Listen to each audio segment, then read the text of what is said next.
Welcome to the Sports Angle on PRConnectionsRadio.com, the voice of new media. I'm your host, Ian Rickelli. It is finally here. Week 1 of the 2022 NFL season. It is a fantastic time to be a sports fan, but a football fan in general. You got college football, NFL, NHL, and NBA is a month away. And then you got MLB with the playoffs right around the corner.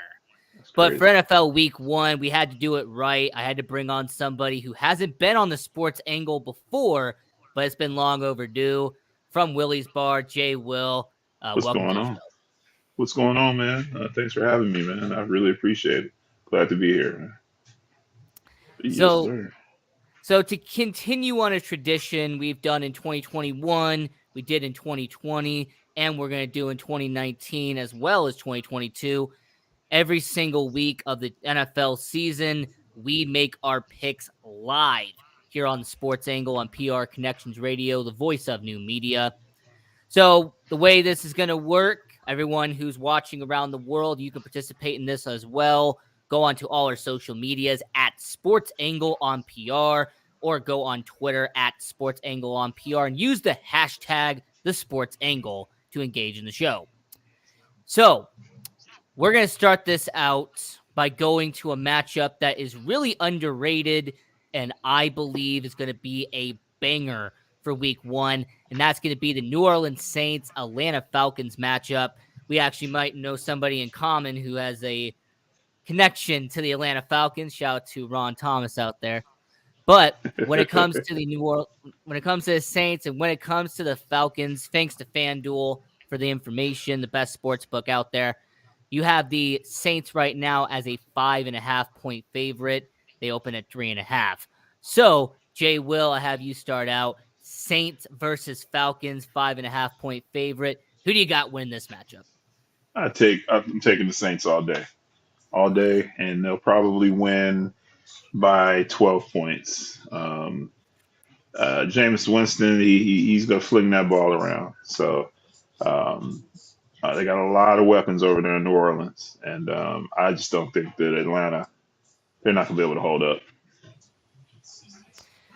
And as much as I don't like to agree with the person I have on the show, I have to on this one. Look, when it comes to the Atlanta Falcons, they don't have the offense. Marcus Mariota, you have the flying Hawaiian Marcus Mariota, but he isn't.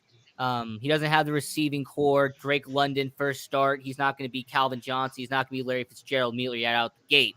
Kyle Pitts, fantastic tight end, but he is not it yet. So, based off of the lack of offense and the defense that might be turning around, but it's not there yet. So I have the New Orleans Saints. I'll take the 5.5. I think it could be a touchdown game when it comes to the Saints and the Falcons. And shout out to Thomas, by the way, longtime viewer of the Sports Angle on PR Connections Radio. He agrees with you on that with New Orleans versus Atlanta. I am curious, though, to see the quarterback play from Mariota to the tight end. You just said his name. Kyle Pitts. Yeah, the secondary guy. I'm just kind of curious if Mariota is going to be able to connect with him. I have him in a couple of fantasy leagues, so I'm just kind of curious. Wait, so how many fantasy leagues are you in right now? 5. 5? Yeah. And I say it every year that I'm not going to do more than 2 or 3. But I just always, someone calls me and says, hey, do you want to do it?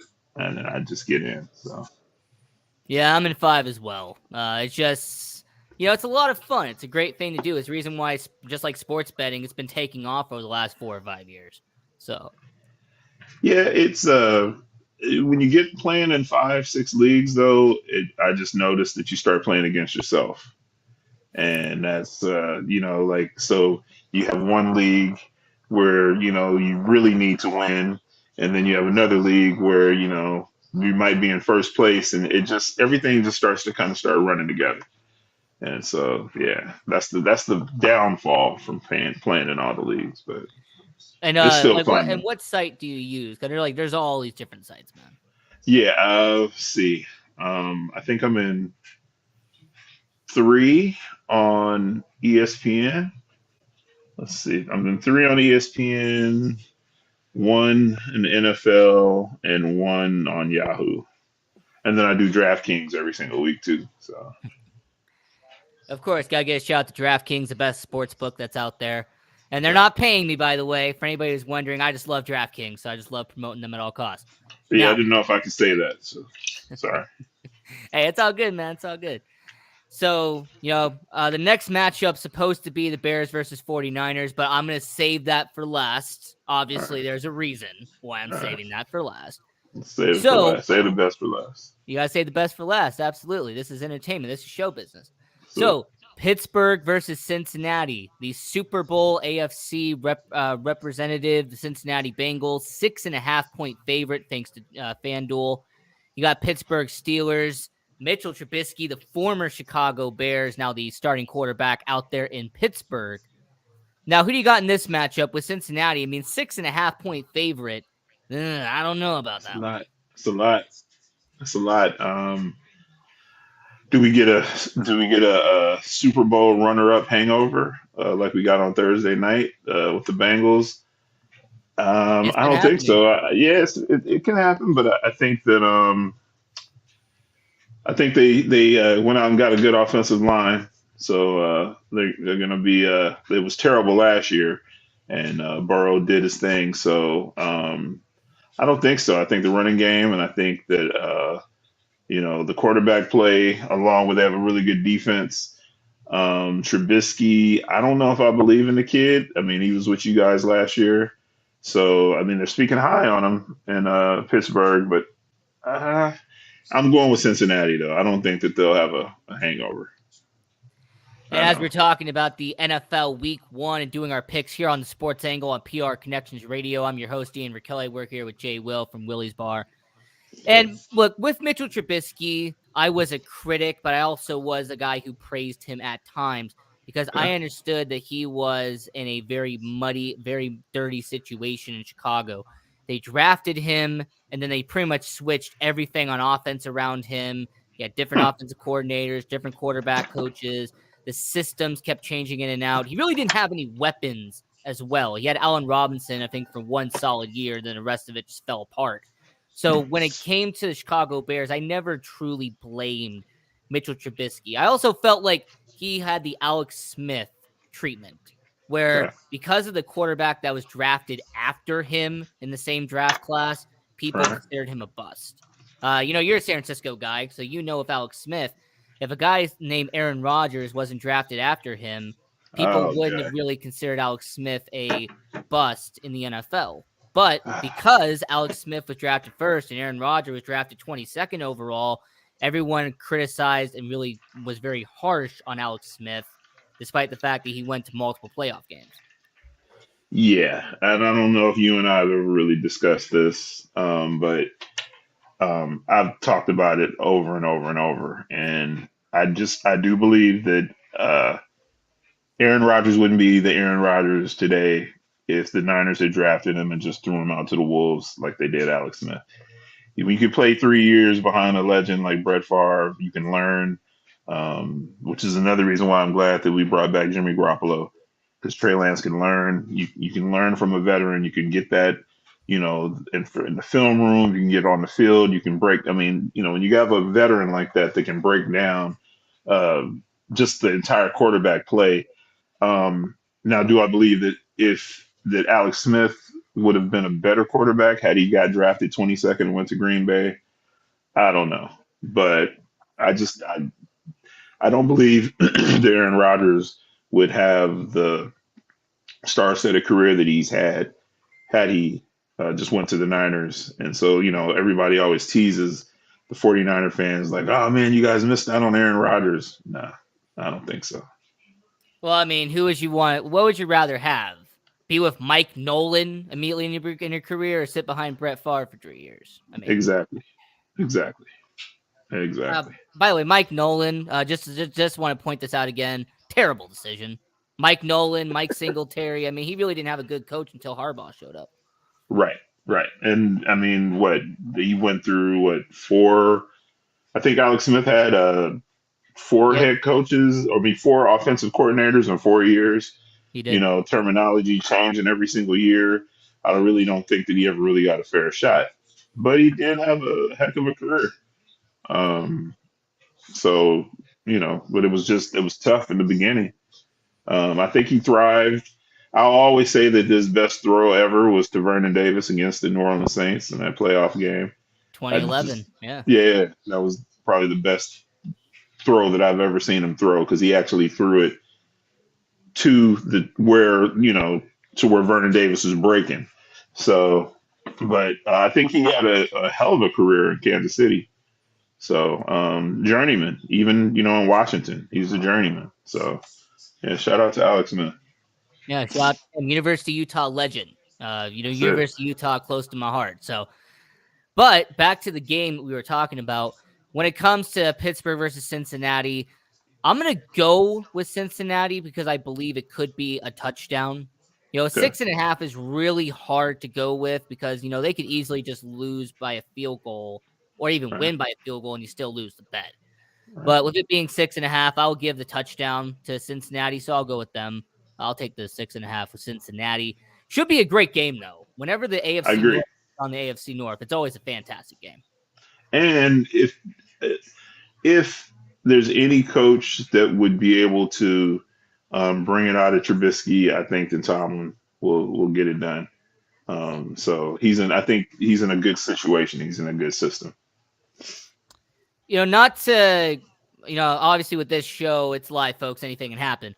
But I like to kind of detour for a second. When it comes to Pittsburgh with Mike Tomlin, Brian Flores, like all the people that are in Pittsburgh, Mhm. I've always believed this and I always will believe Mhm. this. Pittsburgh is one of the best places for a player to go because of I the agree. culture and because of the staff and everything. You agree with that? Like when it I comes to agree. like the best organizations? I agree. I mean, where they've had three head coaches their entire existence. Um, uh, and what a lot of people don't know is that they've used the same playbook since the 70s. So no matter what head coach that comes in, you can't come in, whatever offensive coordinator comes in, it's like a Pittsburgh Steeler Bible that these are the plays. So I think that that's why they've been continue to be relevant for decades after decades is because it's the same system. So what is that? Who is that? The Rooney family The that Rooney owns the team? family, yeah, Art Yeah, Rooney and all yeah, them. yeah. That's I don't know how they figured that out way back when, but it's worked for them. And they all, they got six Super Bowls, but not even that. They're, I don't even think that even in the history of their existence have they ever been like, 1-16 or you know what I mean? Like they've Well, always they been struggled when they first entered the league, just like every team like struggles when they enter the league. But really, right, ever since the 70s, they really haven't been terrible. I think their lowest pick ever since then has been 9th overall, 10th overall. So yeah, okay, they really aren't a team that struggles that much. right. Now, the next matchup doing NFL Week 1 picks here on the Sports Angle on prconnectionsradio.com, here with Jay Will from Willy's Bar.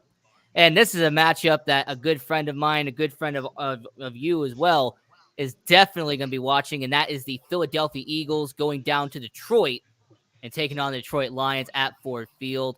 Right now, the Philadelphia Eagles, 4.5-point favorite, thanks to FanDuel. So, Jay Will, who do you have win this matchup? You think Jalen Hurts is going to stroll into Detroit, pick up an easy W, or is Detroit, with all the expectations and the good decisions they've made this offseason, might pull off a victory here? I don't. First of all, I don't think that there's any easy wins in the NFL. Just the movie Any Given Sunday, and I just say that any given Monday, any given Sunday, any given Thursday. They're all professional guys, but I think that they still need some work in Detroit. I like what Jared Goff did last year, though. He balled out and he's got some weapons, receivers. But those Philadelphia Eagles, they're going to be good this year. They may win the NFC East. I think Jalen Hurts he'll go in there and get it done. And I'll even take the points too. Um, Yeah, but you never know. Detroit might surprise us, but I don't see that happening now. A lot of weapons in Philadelphia too. Good running game, good defense, good O line. So yeah, this could be tough on Detroit. With the Philadelphia Eagles, the one thing I really want to see is the improvement and really the evolution of Jalen Hurts. Because, I've been critical on Jalen Hurts. I'll admit it. I've been critical on him the first time he was in college. But I believe that because of the team that's been built around him, Jalen Mm. Hurts can become a franchise quarterback in the NFL. So with that being said, I will take the Eagles -4.5. I think they will get the job done. Now, what I really want to see is that, to me, the Cowboys took a step back. The New Jersey Giants, who cares about them? And the Washington, whatever the heck you want to call them, they suck. So with Philadelphia, they should win the NFC East, no problem. The only way they're going to lose it is if they crap the bed, so to speak. New Jersey Giants, I like that. And you got to call. So it's only right that you call them the New Jersey Jets too, right? Oh, New Jersey Jets. Yeah, New Jersey Okay. Jets, New Jersey Giants. I still call the Los Angeles Chargers San Diego. It's just force of habit. Always. I mean, Yes, force of habit. Yeah, yeah. now this matchup, I'm actually going to say might be the first upset, or might be the first one that we might disagree with, and that is the Miami Dolphins New England Patriots. Right now, Miami, thanks to FanDuel, is 3.5-point favorite. You got Miami, you have all these new weapons, Tyreek Hill, Tua. Who do you have winning this game? Do you got the old regime with Bill Belichick and Mac and Cheese Jones, or are you going to go with Miami and the new toys out there with the Dolphins?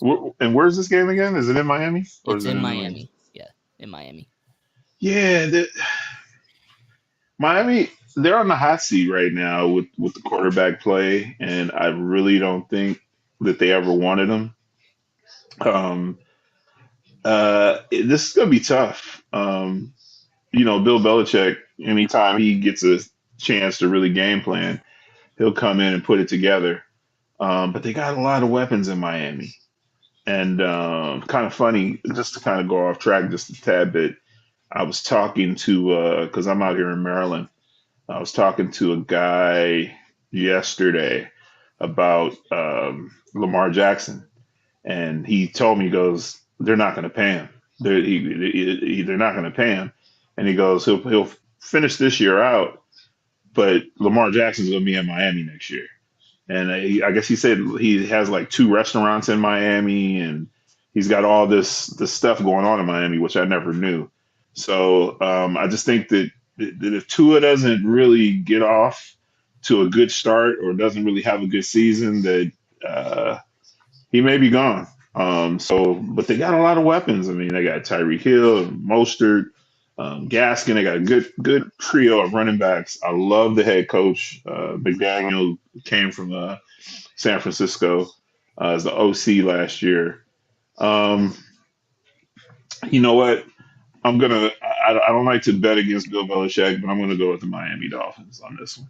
I'm gonna try and come out the gate and support the young kid Tua, and support my old offensive coordinator McDaniel, and I think they'll get it done. Mike McDaniel, I was very high on him. I actually think that he will be a good head coach. I just hope that Miami doesn't do to him what they did to Brian Flores. Speaking of which, what Miami did, what Stephen Ross did to Brian Flores, was absolutely despicable. Yeah, The fact that Brian Flores is still in the NFL is a good situation. I'm glad that Pittsburgh did what they did for Brian Flores. right. And that comment about Ian did not pick Detroit, wow. Yeah, I know. I picked Detroit to make the playoffs. I have them as a 7th seed. They can start 0-1. All right, they're going to go 9-8. I already have them doing that. Now, I actually am going to go 5 for 5 so far, and I'm going to go with the Miami Dolphins. Give me the 3.5. The Patriots, I have them going 6-11 this year, 7-10. This New England team is a joke. You really don't have much on offense. The defense has kind of been taken apart and been stripped away bit by bit. And Bill Belichick, in his memoir and his encyclopedia, is only going to get you so far. You got to have talent on the field. And New I England really agree. doesn't have that this year. So I'm going to go Miami. Give me the 3.5. And And Yeah, who's we'll see the how it goes OC there. over there in New England? OC, I think it's Matt Patricia. I think if I remember, he's the Yeah, I assistant. mean, well, I know a few weeks back, Bill Belichick said that they were all going to be calling plays, and I was Yeah, like, okay, Joe this doesn't Judge, sound Matt right. Patricia, and whatever. Yeah, I mean, I don't know if he was just saying that just to kind of throw you know, Well, the reporters off. see, the thing is, he can't go to Josh McDaniels anymore because That's now what I'm he's in Las saying. Vegas. So Right, right. That's what I mean. So who's the OC over there? Who's really going to be calling plays? And so yeah, I like Matt Jones, Mac Jones. I like him. Everybody's kind of down on him though, but I like the kid, and I think that you know he could possibly be special. And again, what better situation to be in than to be with Belichick? I mean, he developed Tom Brady, so you know you got to trust the process, I guess. yeah, I trust the process. Unlike the 76ers, because they still haven't won a championship while trusting the process. Now, continuing our NFL Week 1 picks here on the Sports Angle on PR Connections Radio. I'm your host, Ian Rakelli. We're here with Jay Will from Willy's Bar. And we have a revenge match, return match, whatever the heck you want to call it. You have the New York Jets led by Joe Flacco going up Oof. against his former team, the Baltimore Ravens, led by Lamar Jackson. And we'll talk about the Lamar Jackson thing in a second. But when it comes to the Ravens versus the Jets, Ravens are a 6.5-point favorite, thanks to FanDuel for the information on that. So do you think that Baltimore is going to win the game with it being 6.5? Because, I've Yes. always said in sports betting that when it's 6.5, 7.5, those are always kind of my trap cards because it's just like it's too unpredictable. Yes, I believe that the Ravens will get it done. I believe that, they just pound the ball. They got a good running game. They got a good tight end, um, decent receivers. I mean, they lost Hollywood Brown, but I believe Harbaugh, he always seems like he has those guys so prepared. Um, Always just one hell of a head coach. But he's a Um, commander. He's definitely commander in chief. He gets people done. yeah, So yeah. I believe that they'll definitely cover the spread, and I believe that Lamar will get it done. Joe Flacco, I mean, he was always just mediocre. Had a always had a good defense around him. Um, I just don't see him getting it done in New Jersey. I don't see him getting it done in New Jersey. No disrespect, man. I'll call him the New York Jets, but I just don't see him getting it done. He'll probably only do it for what, 2 weeks, 3 weeks, and well, then here's the weird part about it because, the New York Jets or the New Jersey Jets, as we call them here on the show, they're always being broadcasted on media, even though they suck and nobody cares. They're still broadcasted anyway. And they keep saying that he won't be back till Pittsburgh at least. And whenever they say a quarterback is at least Pittsburgh, I always say, okay, add 1 or 2 more weeks of that. right, Because, when they say at least, that's best case scenario. right. So if you're going to have Zach Wilson out for the first 4 weeks of the season, I don't really know what that says to what New Jersey is trying to do here. Because you have a situation where Zach Wilson's a second-year quarterback. It took him second overall. And you are hoping that he can become the guy in New Jersey. I didn't see it. I personally thought he was going to be a bust right away. No, I mean, people kept saying I was biased towards BYU. No, I Mhm. just thought that he was not going to be good in the NFL. Mhm. When it comes to the New York Jets, do you see them struggling this year with Joe Flacco at the helm if it is 4 or 5 weeks into the year? Yeah, they'll probably. I don't even know. I haven't even looked at their schedule, but they could probably start out 2-2, maybe 1-3. Yeah. I love the kid Elijah Moore over there, the wide receiver. Yeah. He's very talented. I like that kid. Good hands. So and Flacco, I don't know if he can still fling the ball around. Like, I mean, he threw a good ball in Baltimore. So I mean, older, can he still get out there and chuck that ball? I don't know. I mean, we'll see. I guess we'll see. I think after this week, um, after we assess it all this week, maybe is it going to be a bad assessment, a good assessment? We'll see though. So I like Sala, again, he was our defensive coordinator over in Frisco. Really good coach. So I think he'll have the Jets ready, but I don't think that they'll be able to get past Baltimore at all. And before we pivot to the next game, Lamar Jackson, I was going to talk about that before we got off of this game. Now, I could either play devil's advocate and explain to you why Lamar Jackson is making a smart move by waiting for the offseason, or I can just be brutally honest and say that whenever a quarterback doesn't take a deal, they're just going to get immediately franchise tag because that team has the options. You know, the team Right. has the team control. Right. So I want to know from you, which one are you going to go with? Are you going to go with, the devil's advocate and be like, hey, he's making a smart decision. He's going to get paid 45x something amount of $1 million next offseason. Some team's going to reach on him, give him a bunch of money. Or are you going to do what I'm going to do and be realistic and say, well, the Ravens can just franchise tag him and pay him $35 million next year and then just franchise tag him again if they don't get an extension? I mean, Look, I feel like I feel like that he's doing himself a disservice to himself by not having an agent, someone that can represent him, someone that can someone one that knows what they're doing. And I'm not saying that he doesn't. I guess him and his mom are representing him, and is it really that bad that you don't want to pay an agent at 3%? You know what I mean? Like, like, um, again, I'm not gonna throw him under the bus, but Deshaun Watson got buku money, and with all of his issues, off the field issues, I just feel like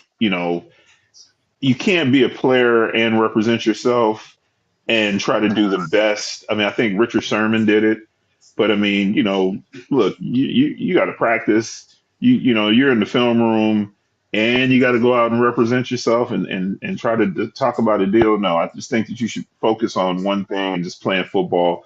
Let someone else speak on your behalf. Work the deals. I don't know what he's asking for. I don't know what they want to give him, but I think it's kind of a slap in the face to Lamar that they haven't given him a big time deal, because I mean the guy's a proven winner. He's winning over there. So So would you pay him top 5 money? Like if you were an NFL team, if you're a general manager, would you pay him top 5 money? definitely. And look, I'll just say this: if if Baltimore doesn't pay him, someone's gonna give him the money. Somebody's gonna give him the bag. And like I said, just having a conversation with a guy, I could see him in Miami. I could see him just, what, request a trade. I want out. Like, he's a proven winner. I mean, yeah, he's been hurt a couple of times, but the kid, I mean, he's a bona fide certified quarterback. He plays the position on just a huge, huge level. Um, yeah, someone's going to break him off a serious bank load, truckload of money. So whether it's Baltimore or somewhere else, but someone's going to give it to him. But I would hate to see them continue to keep franchise tagging him, and I don't know. I don't believe in that. But the kid needs some representation, and I can't believe that it's gotten this far to where you want to represent yourself. That's cool too, but I think he's hurting himself. I mean, we've seen with people who represent themselves, Richard Sherman, for example. Well, he went to Stanford. I mean, he went to Right, one of the smartest colleges/universities. right. Intelligent guy. Ryan Fitzpatrick, when he did it with the New York Jets, well, he went to Harvard. I mean, he had one of the highest IQ scores out of anybody in the NFL. So when those two represent themselves, I go, okay, I can understand why they're representing themselves. They're pretty knowledgeable, pretty smart up there. So I will point out is that with Lamar Jackson, I hope he doesn't get the Kirk Cousins treatment. If you Right, remember, Washington franchise tagged him not once, but twice. right. And then he went to Minnesota and got $84 million, which, by the way, are you a fan of Kirk Cousins? I forget. Are you a fan or are you not? I don't. You just never know what you're gonna get with that dude from week to week. You know what I mean? He could throw 5 touchdowns one week, and the next week he'll throw 85 yards and no touchdowns. Like, it's just, you never know what you're gonna get with him. He's a gunslinger, but I don't. I don't really believe in him. He can throw the ball, but like I said, you just never know. It's not consistent.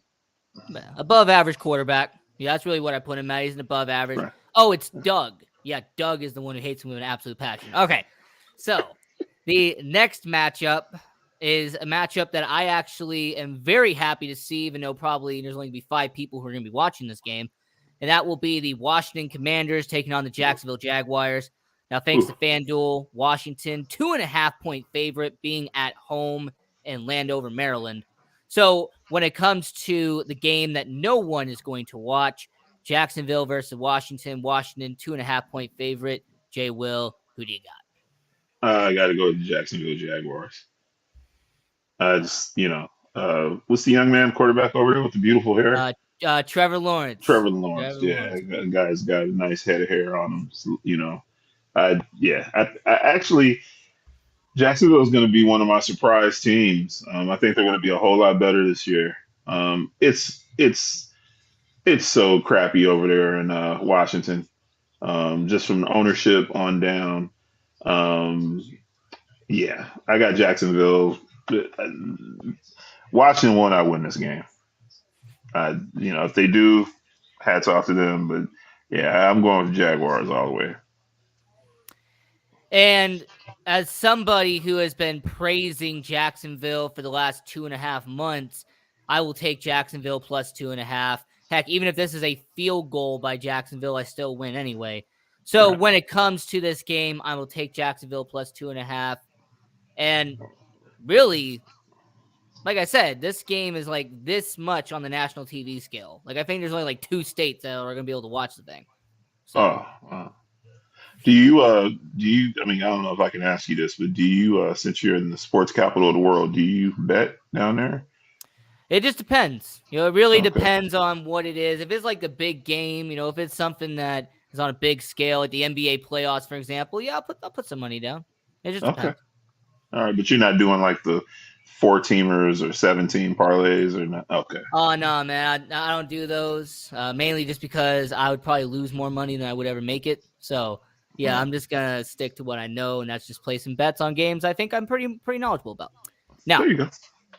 when it comes to the next matchup we're going to talk about here on the Sports Angle on PR Connections Radio, the voice of new media, doing the 2022 NFL Week 1 picks. I'm your host, Jane Kelly. We're here with Jay Will from Willy's Bar. The Cleveland Browns, the Carolina Panthers, Baker Mayfield, his revenge game against Cleveland. Right now, Cleveland 1.5-point favorite. Who you got in this matchup and why? Man, Cleveland's going through a lot. Um, I'm a little bit mad at the NFL for how they did the whole Deshaun Watson deal because I think maybe 3, 4 weeks ago I was talking with Dennis Holmes and I was like, when are they going to make a decision? When are they going to tell this team, are they going to suspend them? Are they not? We're in training camp. We don't know what's going on. Like, and I just kind of feel like they kind of did Cleveland dirty, even though they got Brissett over there. But I think that this might be. I think that Baker Mayfield. This might just be too big. He might be too anxious. He really wants to beat his old team. Um, these guys know him. In Cleveland, the defense knows him. I think what was he quoted as saying he wants to kick their ass or like really beat them or something like that. So now you got some locker room stuff to build on.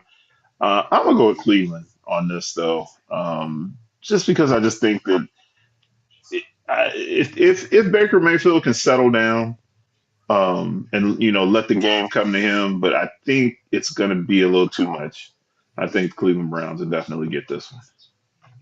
So we have seen the last 2.5 years when a quarterback goes up against his former team, 2 scenarios happen. Either they crap the bed and they have one of the worst performances their entire career, Right. or they go on to a ninja-like focus and they have the best performance of their entire life.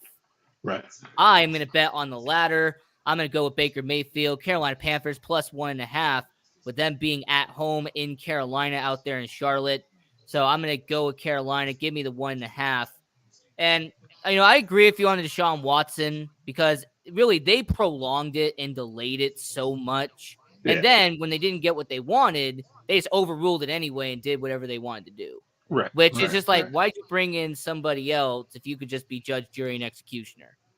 right, right. Yeah, yeah. That was that was very crappy, and I think that they could have. This could have been settled in May. You know what I mean? Like, I just kind of felt like they didn't give Cleveland enough time. Okay, boom, now we're going to lose them for 6 games. Now we're going to lose them for 11 games. The whole time, Cleveland's trying to game plan and get something, get some structure in there and, which direction we're going in. And I just think that was crappy. But so I guess we disagree on that, and that's cool. So, no, I made a joke about Jacksonville versus Washington and how there's maybe going to be 5 people watching this game on Sunday. Well, we're going to talk about a game that probably not even anyone in the stands is going to care about this game. They're going to be on their phone watching another game while they are at this game. You have the Indianapolis Colts, 7.5-point favorite, thanks to FanDuel, going to Houston to NRG Stadium to take on the Houston Texans. I mean, I don't really have anything nice to say except the fact that, I might get a nice nap if I'm in Houston. You might take a 3.5-hour nap while you're in Houston watching the Texans play this year. I don't know, man. Again, any given Sunday, though, I just, like, I like the quarterback over there in Houston. I Oh, think, Davis Mills. Yeah. yeah, I like the kid. Um, okay. I don't know if Taylor is going to have as big a season as he had last year. I just got a funny feeling that, like, and hopefully he proves me wrong. Don't get me wrong, but I don't think The that. curse of the number one player in fantasy. I mean, literally Right, since 2017, it's been a curse at this point to be the number right, one player. right. So I don't know, man. I'm gonna go with the Colts, but I don't know if I want to go with I don't know if I'll take the 7. You said 7.5. 7.5. Yeah. Yeah, I don't know if I would want to touch that, but I think I got the Colts winning. But I think that it will be a better game than what we're thinking it will be. I don't think it's just going to be lopsided and Colts blow them out by 25. Mm-hmm. We'll see though. But I just think don't sleep on on those Houston guys, man. They're I think that they're going to be all right. Well, as much as I would like to agree with you, whenever I need to take a nap this year, I'm just going to watch the Houston Texans. They'll put me to sleep night. Now, I will take the 7.5 on the Houston Texans because of my rule of thumb. When it's 3.5, when it's 7.5, I always consider those trap cards because just that half point is Right, going to trip you up. right. So I'm going to go with the 7.5 on Houston. I think they could be a touchdown loss for the Houston Texans. So give me the 7.5 on Houston. All right. Okay. Now we're gonna go down to Tennessee. We'll go down to Nashville. Go down to country music and everything on that. You have the New Jersey Giants and the Tennessee Titans. I really want to call them the Tennessee Oilers just to mess with them, but I'm not going to do that. So the Tennessee Titans, 5.5-point favorite, thanks to FanDuel, can be played in Nashville. Who do you have winning here? You got Ryan Tannehill. His seat might be in jeopardy. I mean, who knows? Maybe by Yeah, week 8, week 9, he's not going to be having a starting job anymore. But you yeah. have Danny Dimes. I don't know how many dimes he has at this point, but Danny Dimes. So who do you have win this game? You got the Giants. You got the Titans. 5.5. Uh, Ground pound. Derrick Henry just run the ball down their throats. That's what always made Tannehill a good quarterback is a good running game. Mm-hmm. Um, after Derrick Henry got hurt last year, he got a little exposed. But yeah, I got Tennessee. They're gonna whoop these cats. You said five, Five and a 5 half. points, Yeah. 5.5. Yeah, that's a lot. But I think that if they pound the ball and then go to the play action, I think that Tennessee will be just fine. Yeah, just fine. I don't know. I think I got Giants probably coming in last in the NFC East. So yeah, Tennessee all the way. Now, not only do I think this is going to be a low-scoring game, because with the Giants, with the Titans, I don't see him scoring a lot of touchdowns in this game. I could easily see this, being a 21-17, 24-21. And because of how low scoring I'm going to assume this game is going to be, I'm actually going to take the Giants plus 5.5. I really don't think this is going to be a touchdown difference. I think it could be a field goal. So I'm going to I say I'll agree. give the Giants plus 5.5. I agree. I agree. I agree with you on that. Very low scoring. Uh, 10-6, 13-10, somewhere around in there. Yeah, I agree with you on that. So doing NFL Week 1 picks 2022 here on the Sports Angle on PR Connections Radio. I'm your host, Ian Kelly. We're here with Jay Will from Willy's Bar. Now the best matchup from Week 1 in your host, Ian Kelly's opinion. The Green Bay Packers, they're going to be heading down to Minnesota, taking on the Minnesota Vikings. You got NFC North. Shout out to Rashad, by the way. I know you're out there in Minnesota, so I got to give a shout out to you real quick. Yeah, But he's when it excited. comes to this game, Green Bay 1.5 when they're going to Minnesota. Who do you have win this game? Are you going to go with the Packers or are you going to go with the Vikings? Who you got? So what? No Adam Lazard. I think he hasn't practiced all week. Um, I had high hopes on that young man with no Devontae Adams. You just never know what you're gonna get from Kirk Cousins. You know what you're gonna get from Aaron Rodgers, but you like who's gonna be his go-to? You know, Hey, maybe Romeo. That's who it's going to be. Yeah, shout out to you. yeah. I'm gonna go with Green Bay. I'm gonna take Green Bay in this one. Although, again, Jefferson, he's a bad boy. You got Dalvin Cook. You know what? I'm gonna take that back, man. I'm gonna go with Minnesota. I'm gonna go with Minnesota this week. I'm Oh, well, gonna go first with off, Minnesota. Justin Jefferson, one of the best players. Honestly, one of my favorite players to watch. Like I know Yeah. he's a Viking, and I'm me being a Bears fan, I'm supposed to hate the Vikings. But Uh, man, Justin Jefferson, he's just too fun to watch. yeah. I just can't hate on the guy. Yeah. And when it comes to the Vikings, because I'm a Bears fan, I know I'm going to be called biased, whatever, but I got the Packers starting 0-1 on the year. Give me the Minnesota Vikings. Give me the plus 1.5. Yeah, give Yeah. me the Vikings. So Yeah. Yeah. That's gonna be one of the there's another game we haven't talked about that is definitely on my radar. But that's going to be another game that I haven't even looked at the schedule yet to see how it's all going to play out, how I'm going to get all these games on. But yeah, yeah. I'm looking Well, I forward to hope that. that this next game is the one you were talking about, and that is the Patrick Mahomes led Kansas City Chiefs going to Uh, Arizona, going to State Farm Stadium. They're going to be 5.5 point favorite. No, it's not that one. no, no, no, no, no, no, no. Okay, But can let's we talk agree about it though? though. Can we agree that Patrick Mahomes is gonna pick up the win here? I agree, definitely. I think that Okay. too many people are down on Patrick Holmes, and I mean, it's still Andy Reid. You know what I mean? Yeah, they lost Tyreek Hill, but that young man is one hell of a quarterback. And they're gonna, everybody's like, oh, they're gonna come in last in the AFC. And I'm like, what are you talking about? Like, you think they're gonna come in last? In the AFC West, absolutely, I do. Oh, I hell got the no. Chiefs going 7-10 when I did my predictions here on the Sports Angle a few episodes back. Go on, watch all our shows, by the way. But a Right. few episodes back, I had them going 7-10. I mean, you lost 5 of your receivers in one off season. 5 in one off season. Yeah. I, no, not coming in last. When has Andy Reid ever came in last though? Like seriously, 2012. 2012. But He that's was how he with got fired. That's how he got he was fired with from Philly, right? Philadelphia. Yeah. Yeah. No, they're in Arizona. KC in Arizona. Um, you said what? -6 KC. I'm looking at it Five and a now. half. Okay, I got -6 on mine. Oh, okay. You know what, man? I'm gonna go with Kansas City. Um, I like Kyler Murray. And I like what they're doing over in Arizona, but it's the NFC West, so I'm gonna take Kansas City.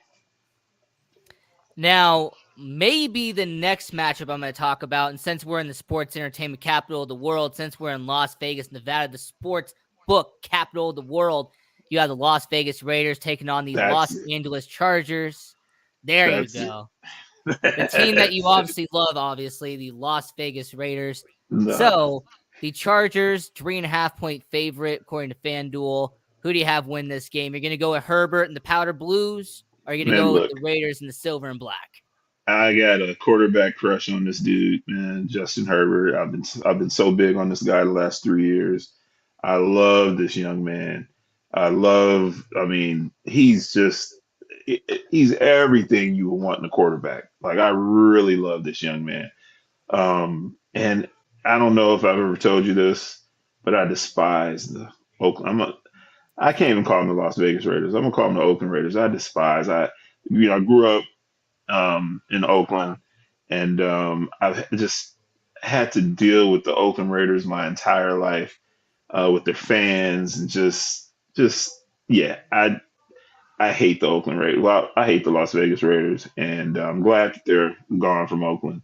I love the fact that I tell all my buddies, it's like, how do you let a woman leave you twice? You know what I mean? They left you, they went to LA, and she comes back and then she leaves you again for Las Vegas. And you still want to be loyal to this woman? Come on. You Well, the can't do question that. is, was it 2 marriages or 2 relationships? That's got to be the question. I want to say as marriages. I mean, people, those, Okay. the Raider fans, they love these guys. I feel like they probably think that they're married to them, but I don't Because, think I could ever let 2 them. marriages, you lost 100% of your stuff. So, Yeah, I don't want to get left by the same woman 2 times. So, yeah, let's go, Justin Herbert, Eckler. Um, the defense, they got great defense. They got Mike Williams.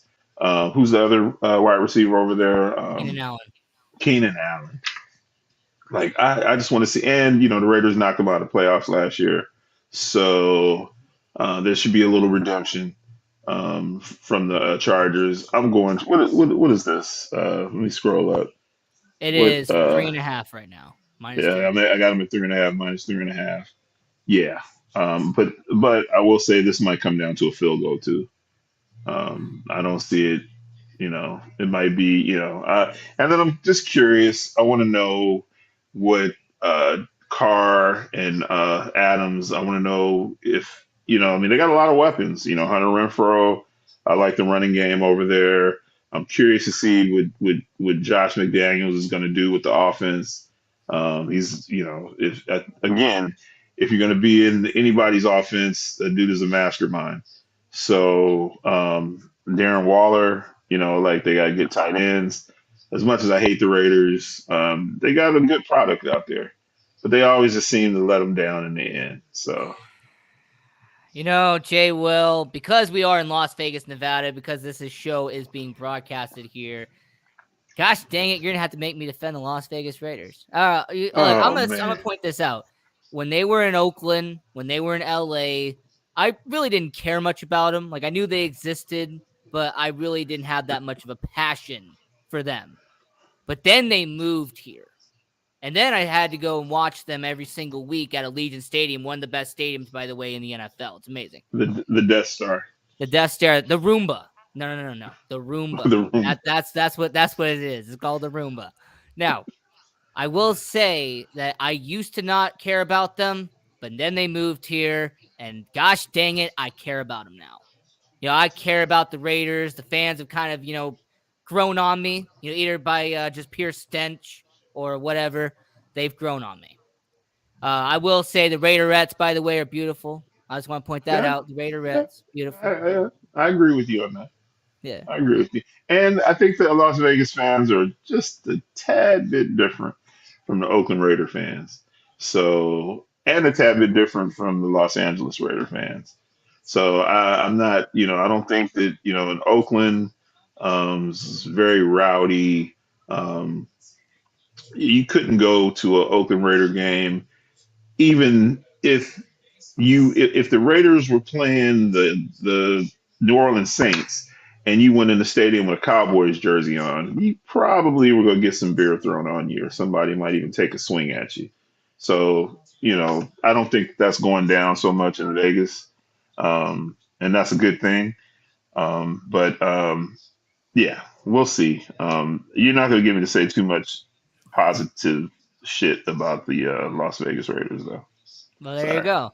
But hey, there you go. I had to defend them live on the Sports Angle on PR Connections Radio. I also have them winning this game, by the way. I have them plus 3.5. I'm taking the Raiders. Daniel Carlson, I'm going to call this out. Daniel Carlson will kick a game-winning field goal. He did it like 5 times last year. He'll do Yeah, it he did. again. Daniel Yeah, he did. Carlson, a former Minnesota Viking. I don't know why they let him go. He went to Las Vegas. He's been one of the best kickers in the NFL. He will win the game for them, so I'll take 3.5. Las Vegas, I'll go with them. Now, I also will say is that when it comes to Khalil Mack, obviously the former Raider, he was a Bear at one point. Chargers got him. You're welcome, by the way. So, will he sack his good friend Derek Carr at least once in this game? I Of always course. wonder if that's going to be a wager here in Las Vegas. If I looked it up, it probably is. Oh, that has to be a wager. And yes, he will get to Carr. He definitely will get to Carr. Maybe 2 or 3 times.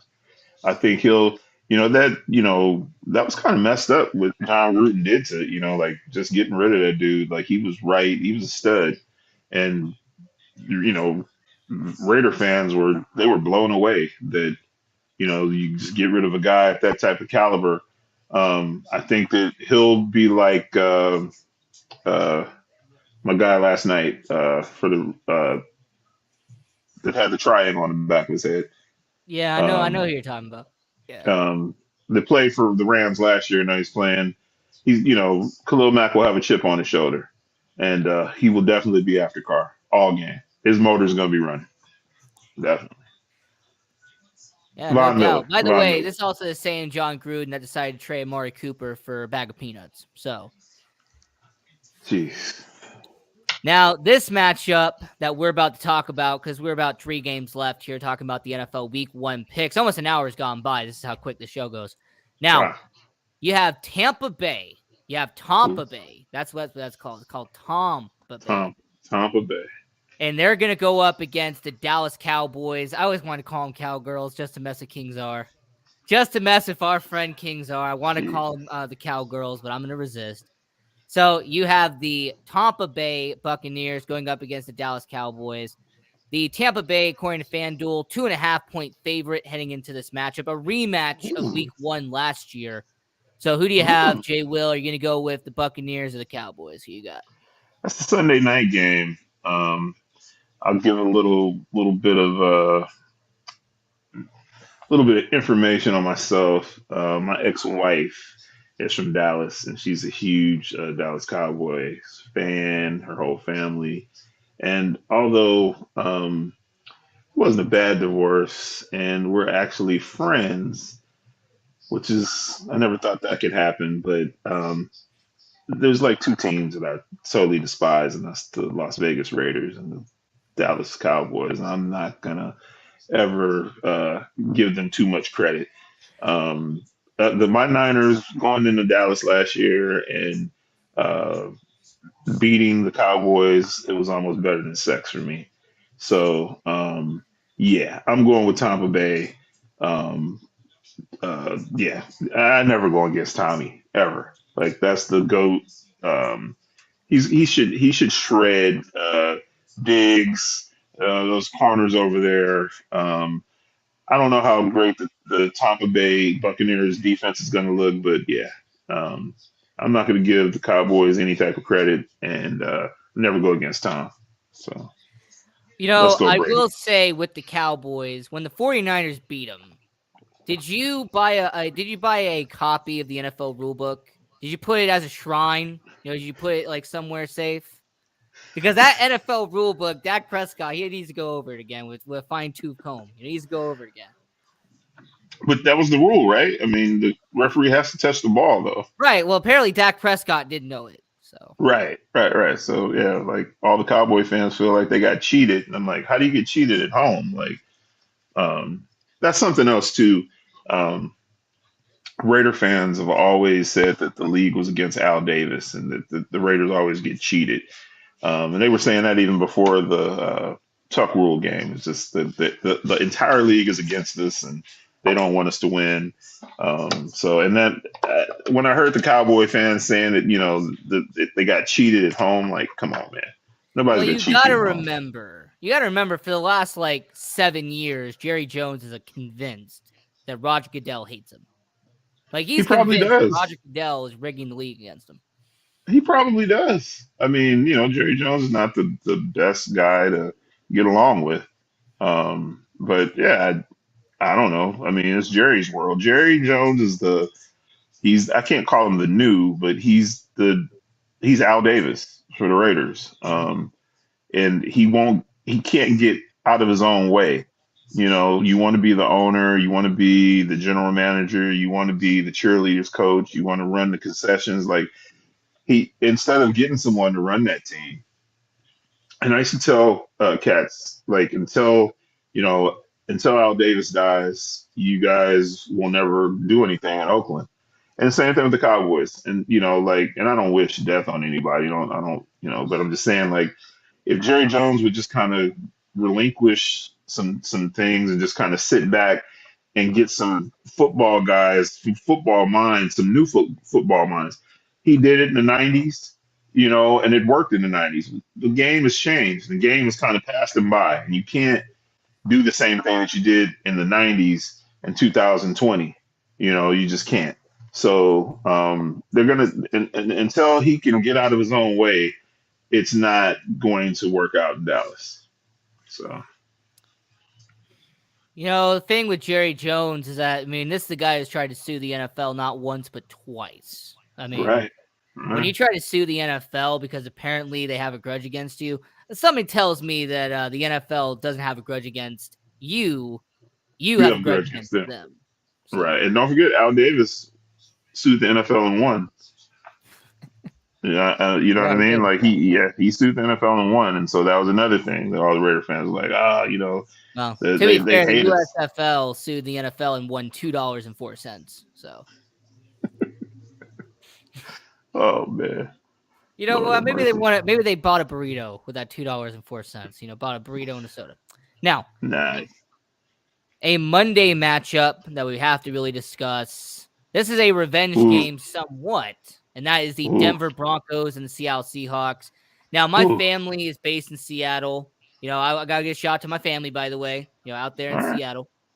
But Seattle's going to be the worst team this year. I've had them pegged as the number 1 overall pick in the 2023 NFL draft. Like, for the last 2 months, I've been having Seattle as the number 1 pick in the upcoming draft. Like, I have them in the Wow. tank for Strode sweepstakes. CJ Strode from Ohio State.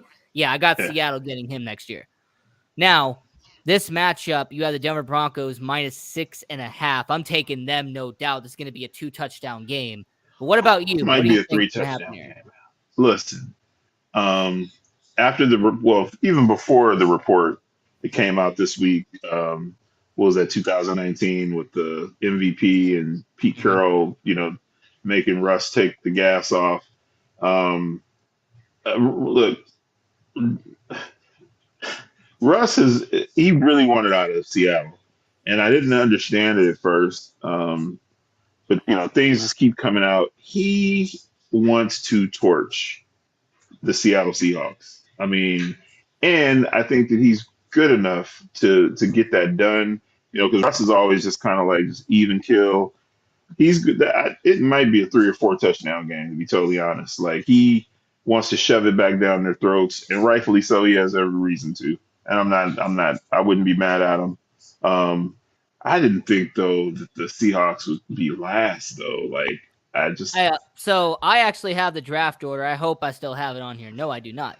Where I had the Seattle Seahawks, I have them with the number 1 pick in 2023. Last episode 24, I told you who the top 5 in the draft are going to be next year. I had Seattle at number 1. wow. Well, you know what? Me being a diehard 49er fan, I wouldn't be mad at that. I will always despise the Seattle Seahawks for the Thanksgiving game that we played in Santa Clara, and Mm-hmm. they had Thanksgiving dinner on our logo. And I was so glad that I wasn't at that game because I probably would have got arrested. That because it's just like you don't look even when Terrell Owens was doing that against the Cowboys and running out to the star. I just feel like you don't disrespect someone's logo, and I feel like they could have put the Seattle Seahawks in the end zone. They could have put them on the sideline, but they put them right there on the logo, and they sat there and had turkey and dressing and laughed. And ever since then, I'm just like, I couldn't really even root for Richard Sherman when he came to the Niners because it's just like, man, you guys really disrespected our logo. So, yeah, if they come in last, that would be like just beautiful. It'd make me sleep better at night to see how Seahawks come in last. So, Yeah. Well, absolutely. And funny enough, I actually just found it, but granted, I'd have to pull it up. But yeah, like I uh, had like the top 5 draft order for the 2023 draft. And, I did get some hate for it because I had one team with the 3rd overall pick that everyone thought I was insane for. However, I will justify it in 1 second. I have to pull up the clip. And uh, actually, yeah, it's right here. So here was my top 5 draft order for the 2023 NFL draft. I'll put it right here.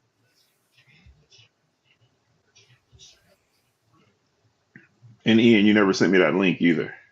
You know what? I will send it to you after the show ends because I actually can't access my phone at the moment. I kind of have No all these things worries. on my board. But yeah, so No this worries. was my draft order for 2023. I had Chicago at 5.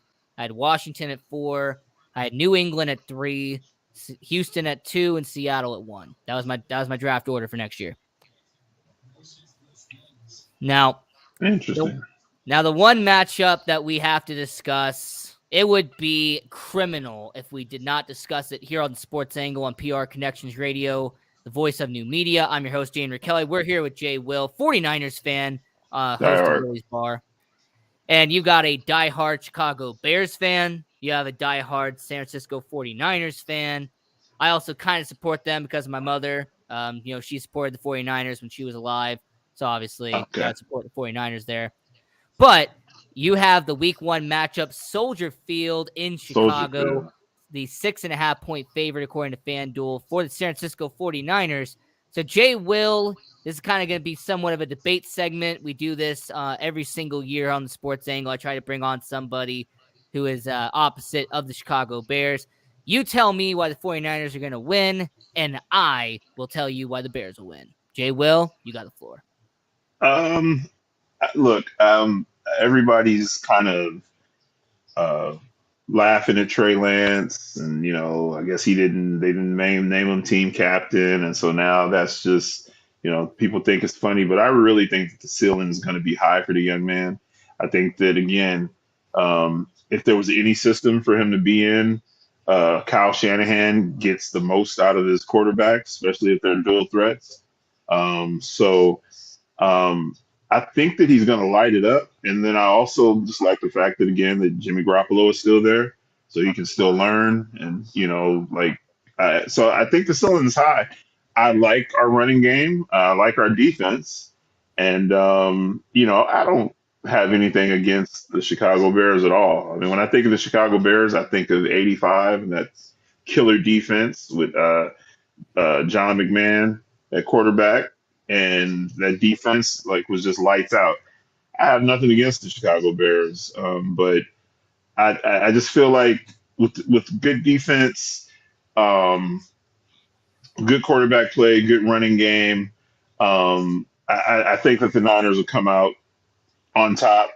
But I will say that Justin Fields, he's got a chip on his shoulder because what was that 2 years ago? I was in the Nike store down in Georgetown, and I ran into a guy, our offensive lineman named DJ Jones for the Niners. It's just kind of ironically that we ran into each other. He was in Nike with his family, and I asked. It was like maybe 3 or 4 days before the draft. I'm like, "Who are we taking?" And he was like, "Man, we all feel like we can win. We can go to the Super Bowl with Justin Fields." And I was like, "Really?" He was like, "Yeah." He's like, he goes, "I don't know what Kyle and John want to do." He goes, "But the entire team is team Justin Fields." And I was like, "Wow." So going into draft week that week, I was thinking that the Niners were going to draft Justin Fields. And when they took Trey Lance, I was like, ooh, because I kind of felt like I kind of maybe had a inside track to what the Niners are doing. But from, what DJ Jones told me, that all the players wanted Justin Fields. So I think I heard a little something of Justin Fields saying that he wants to make them regret that they didn't draft him. So maybe the young man might come out and, torch us. I'm not one of those fans that I'm not a cocky fan. I'm not an arrogant fan. It's like, oh yeah, we're going to beat you. We're going to, again, any given Sunday. So we'll see, but Niners all the way, but we'll see how it plays out though. So, as tradition here on the Sports Angle, I'm going to give you my 4 reasons as to why the Chicago Bears are going to win this game. Before I pivot to that, I will say the 85 Bears, the second best defense in NFL history. All right, second best. If it wasn't for the 2000 Baltimore Ravens, they would be the best defense to ever be in NFL history. But unfortunately, those Ravens took out. I mean, those Ravens would knock out a quarterback every single week. I mean, every week. It was brutal. But those 85 Bears were. I mean, that with Singletary and was it Dan Richard Hampton, Dent, Steve McMichael. Yeah, Hampton. Yeah. Man, God, they were just savages over there, man. Like I would be scared to, I'm like, man, like every single week, I'm like, this opposing team got to be afraid of these guys. Those dudes are tough, man. And it's actually kind of ironic. You were mentioning the 2021 NFL draft, and I'm not stalling. I'm just, just explaining something real quick. But when it comes to the 2021 NFL draft, I actually had Trevor Lawrence 1, Justin Fields 2, and I had Davis Mills 3. Like, that's who I had in terms of quarterbacks. Because to me, Zach Wilson was a joke. I thought Zach Wilson was going to be a bust. Right. And to me, Trey Lance was a project. And that was the way I described him. He was a project. He was a guy that you would have to wait a while for him to really develop. Right. That's why I didn't think the Niners would have taken him. Yeah. I thought that Justin Fields was, he was ready. Now, when you look back on his rookie season, I don't know. Was he ready? Could he have thrived in a Kyle Shanahan offense? I like the young man, though. You know what I mean? Like, I like him, but go ahead. I didn't mean to cut you off. All right. So, the 4 reasons why the Chicago Bears will win Week 1 against San Francisco 49ers, brought to you by your host, Ian Kelly of the Sports Angle on PR Connections Radio. Reason number 1, they have home field advantage. Soldier Field, regardless of how much they have meddled with it, they've torn it down, reconstructed it, took it off the land of historical landmarks, whatever it is, you still have that home field advantage. You still have Lake Michigan. You still have all the cold. You have everything working in your advantage. That's why I don't want a dome stadium, by the way. Right, people keep talking about building a dome in Chicago, and I go, that doesn't benefit Chicago. The cold and all the weather and all the elements, that benefits Chicago. Just like Green Bay. That'd be like putting a dome in Lambeau. Are you stupid? You don't do it. Right. So I would say Soldier Field, that's the first reason. Second, Justin Fields has a chip on his shoulder. Entering year 2, Justin Fields, he's got to show that he's the main guy. He's got to show that he's the main piece in Chicago. So him balling out in Week 1, having over 300 yards against San Francisco, that'd be a way for him to prove that he is a legit quarterback in the NFL. Third, it'll be David Montgomery left, David Montgomery right, David Montgomery center. When it comes to David Montgomery, he's a good running back. He can be a top 10 running back if they didn't run him into the ground before Week 10. So with it being Week 1, David Montgomery is going to have a very good impression on Chicago. And then the fourth and final reason why the Bears will win this game is because it is going to be a field goal deciding game. I think that with it going to be the conditions and everything going on in Chicago, I have it coming down to a field goal. And yes, I'm aware that Robbie Gould, who should have never left Chicago, by the way, he is your kicker out there in San Francisco. So regardless of what happens in this game, I am taking the Bears plus 6.5 because best case scenario, the Bears win Week 1. They start the season 1-0 and they beat the 49ers in Soldier Field. Worst case scenario, it's a field goal. The 49ers win, but I end up winning because it was plus 6.5. So there you go. Well, I'm looking at the forecast, and it's 80% rain on Sunday. Oh, So even better. I don't know what time all that's coming in. I don't know if it's going to be later on or early, but yeah, when you think of Chicago, you think of the cold, you think of rain, you think of, I mean, it's the Windy City, so Mm-hmm. yeah, building a dome, no, that takes the Let me mystique. ask you about that because like 5 of the last 6 stadiums built in the NFL have been domes. Have you been noticing that trend that every stadium lately has been a dome stadium? And well, so you know why that is, right? Well, this is just my assumption. Um, all these they're trying to get more out of the stadium than just football. So they're trying to bring concerts, soccer, boxing, the good thing with the Cowboy Stadium, you can retract the roof, you can shut it. So I think that's another reason why you're seeing they're building these domes because they're trying to make more money than just football. During when it's not football, they want to put on shows and whatever circus, like Yeah. so. I think that's probably one of the reasons. It's interesting because we're kind of on the same wavelength, but actually not really. I believe that they're making dome stadiums so they can host more Super Bowls. 6 of the last 7 Super Bowls have been in a There, dome stadium. there you go. And it's hard. I mean, if you're not doing it in Miami or California, it's hard to have a Super Bowl, just certain places because of weather. So that's a great point, and I'd probably have to agree with you on that. It's a great point, you know. But having a Super Bowl every 7 8 years at your stadium, as opposed to being able to throw different events. I know with Levi Stadium, once the Niners moved to Santa Clara, it's not a dome, but it's fairly good weather down there all the time. And if you're like a season ticket holder, you get first dibs on concert tickets. Any shows that's coming to Levi Stadium, you get first dibs on those tickets. So Garth Brooks is coming. All the country music.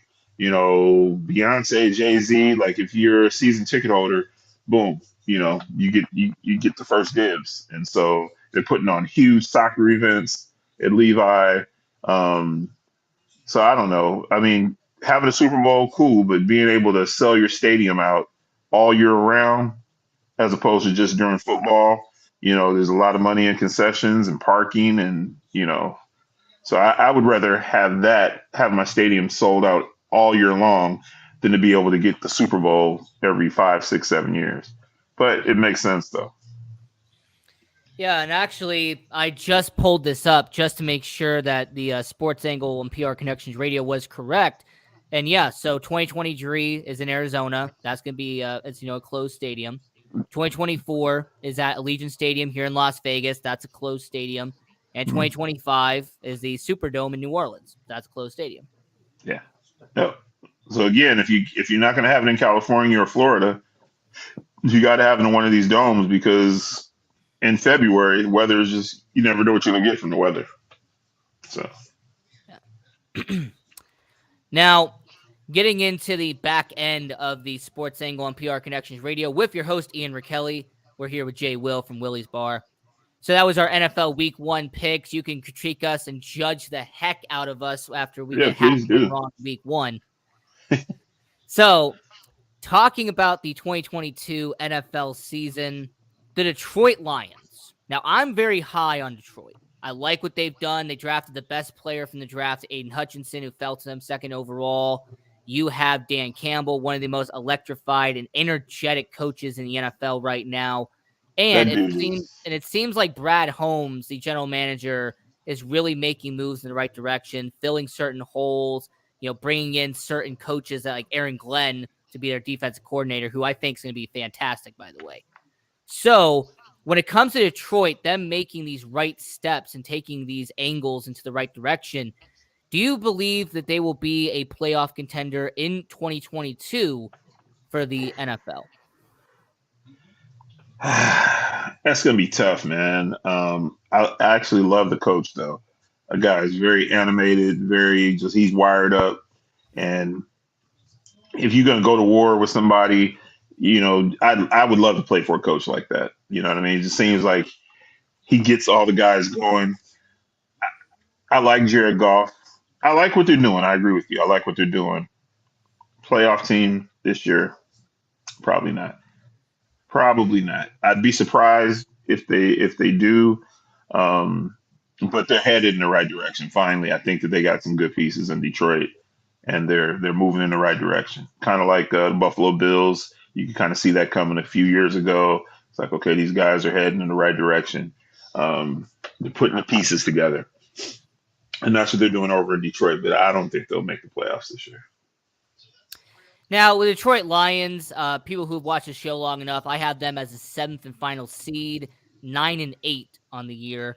So I got them being the 7th and final seed in the NFC. Okay. Okay. So I like these predictions because I like to see how it unfolds in the end. If did we hit it or were we way off? So we got to come back and revisit this. yeah. And with Aaron Glenn, by the way, I mentioned this. I forget what show it was. It might have been on Joshua's Stay Tuned, by the way. By the way, go check out Stay Tuned. Joshua Bailey, Stay tuned fantastic show. live. But I mentioned that Aaron Glenn, if the Lions get a top 10 defense this year, or maybe get a top 5 defense, within the next couple of years, Aaron Glenn will be a head coach in the NFL. I'm a big fan of Aaron Glenn. I'm a huge fan. Okay. Yeah. I think I that him being hired as defensive coordinator in Detroit was a fantastic decision by Brad Holmes. I'm a big fan of it. I agree. I'm with you on that. And then, so pivoting from the Detroit Lions, there was the report that came out recently. So during the roster cuts, he did the 53-man roster. Josh Gordon got released by the Kansas City Chiefs. He gets signed by the Tennessee Titans. This will be his 5th team since 2018. And I know that he was supposed to go to University of Utah. He had the problems at Baylor, goes to Cleveland Browns, has one of the best seasons by a receiver, I think, in his rookie or his sophomore year. But it really feels like Josh Gordon has become a headline for all the wrong reasons. So when it comes to Josh Gordon, what do you think the problem is? Because it's clearly not talent, because he keeps on getting signed by all these teams. Like, what's really the problem here? Like Stephen A. Smith said, man, you got to leave the weed alone. You know what I mean? Like, hell of a talent. It seems like a good guy, but just can't.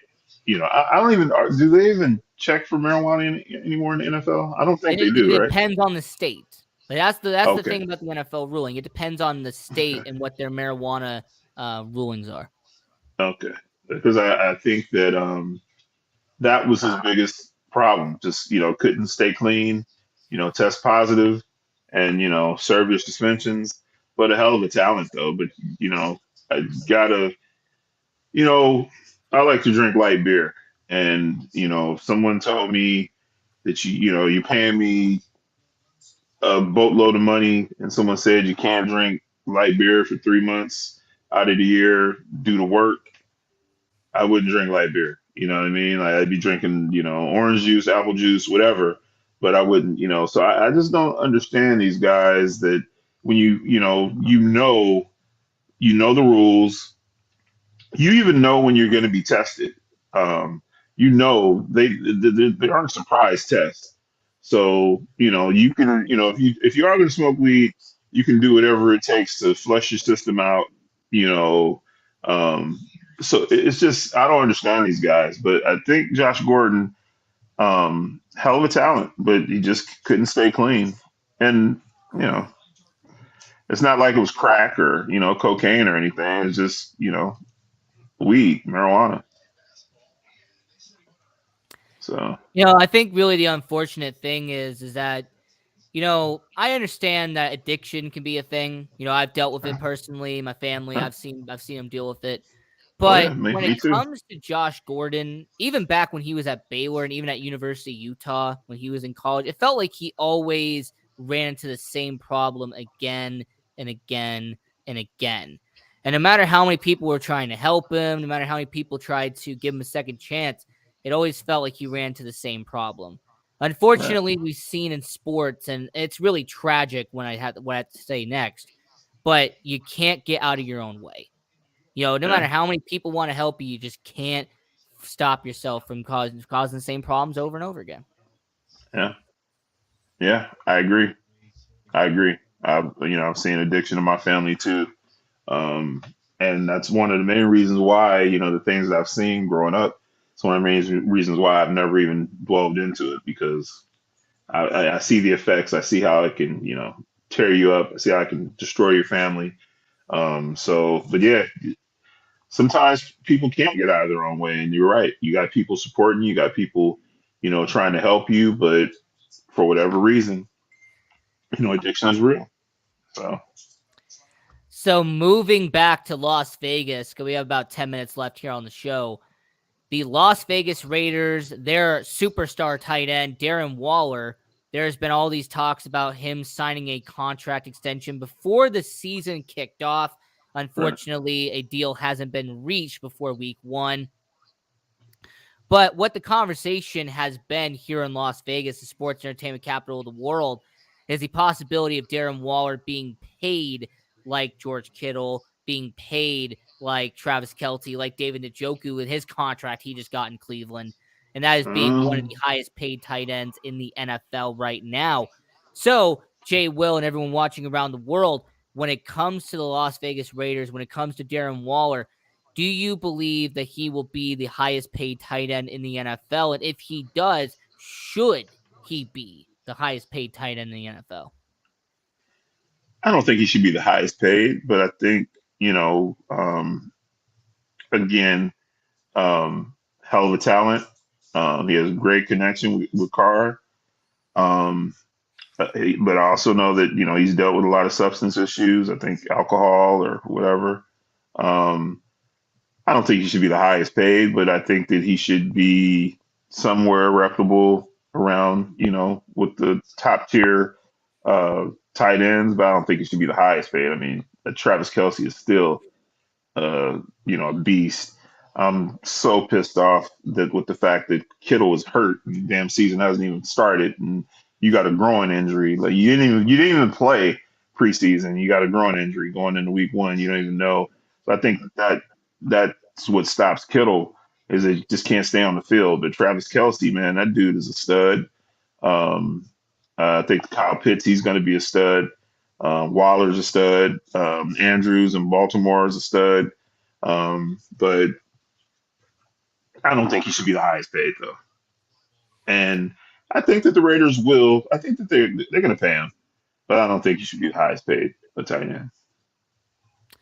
So with George Kittle, with him being injured with the 49ers, is Deebo Samuel pretty much going to be your option A in San Francisco?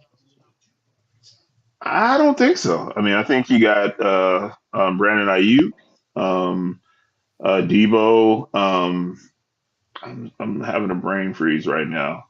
We brought in some. We got to be all right.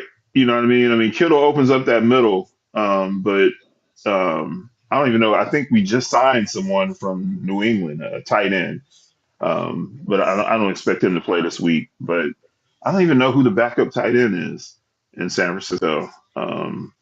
Just right off the break, but I think Debo will be the number one option. But I think that between the running game and hopefully Trey Lance will be able to see the field. I think that that's what's going on. I don't think that he's seeing the whole field right now, and I think that you know, get rid of the ball, kid. Don't be one of those cats who sit back, hike the ball, and sit back there. And you're not Tom Brady. You don't have offensive line like Tom Brady. I mean, Tom could stand there and make a peanut butter and jelly sandwich and take a bite before somebody got to him. Like he's just always had great offensive linemen around him.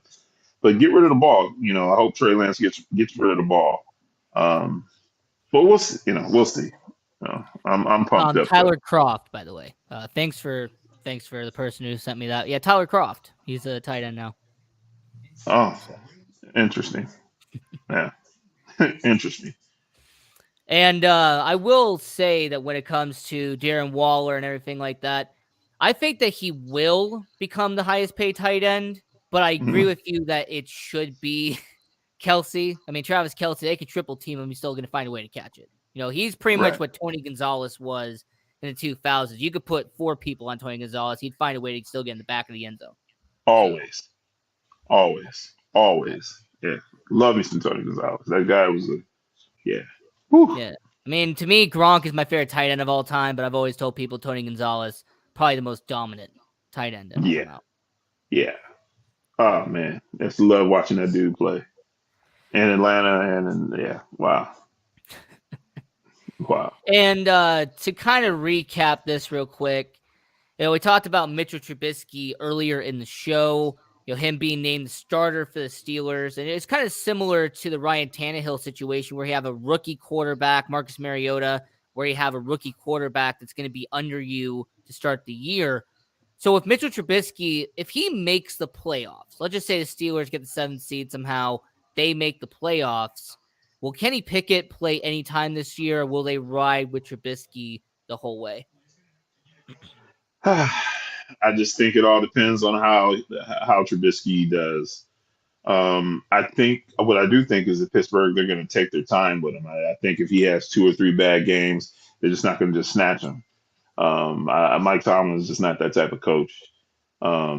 So I mean, it just depends. I think it all just depends on the quarterback play if he can get it done. And like I said earlier, if there's any system that you want to be in, to play for, it'd be a coach like Tomlin. So I think he's in the right hands. Just can he execute the X and O's? And shout out to Twitter, by the way. Engage in the show. He used the hashtag Sports Angle. And someone asked you, Jay Will, since I said who was going to win the AFC West earlier in the show, I said the Denver Broncos are my pick. Someone asked you, Jay Will, who do you have, or who does your guest have winning the AFC West in 2022? Jay Will? I've got to go with either Denver um, or Los Angeles Chargers. Again, my man Justin Herbert. I wish that I had a kid like that over in San Francisco. So I'll say the Chargers just off of the year that they had last year, and Raiders knocked them out, but I'm going to say the San Diego Superchargers. So we have about 5 minutes left here on the show, here on the Sports Angle on PR Connections Radio. So I'm going to very quickly get into the NBA, spend about 5 minutes Ooh, here, because I know that the Golden State Warriors are behind you. I know, like, in the little part of the screen, you got the Golden State Warriors logo in there. So it's very fitting I have to ask this question because we are in the sportsbook capital of the world. What do you think the odds are that the Warriors win one more time? odds are huge. Um, I honestly think that they can run it back again this year. Staying healthy, and you know, I say this, and even about football, you got to be lucky, man, to get back to the finals. You got to be lucky to make it to a Super Bowl. You could have the best team, you could have the best players, but if you can't stay healthy, if